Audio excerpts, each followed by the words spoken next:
June 18 மரியாதைக்குரிய கக்கன் அவர்களுடைய பிறந்த தினம்.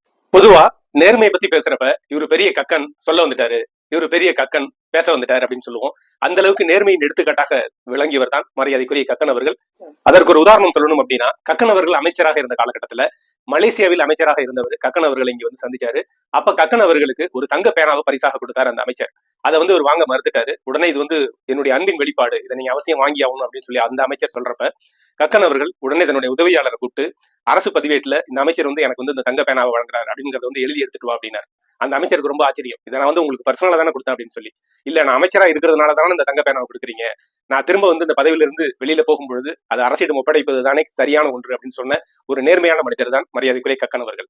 கக்கன் அவர்கள் அமைச்சராக இருந்த காலகட்டத்துல தான் வைகை அணை, வீடூர் அணை போன்ற அணைகள் கட்டப்பட்டது. சுதந்திர போராட்ட தியாகியாக, அரசியல்வாதியாக, அதுவும் நேர்மையான அரசியல்வாதியாக, எளிய மனிதராக வாழ்ந்த மரியாதைக்குரிய கக்கன் அவர்களுடைய பிறந்த நாளில் அவருடைய புகழ் ஓங்க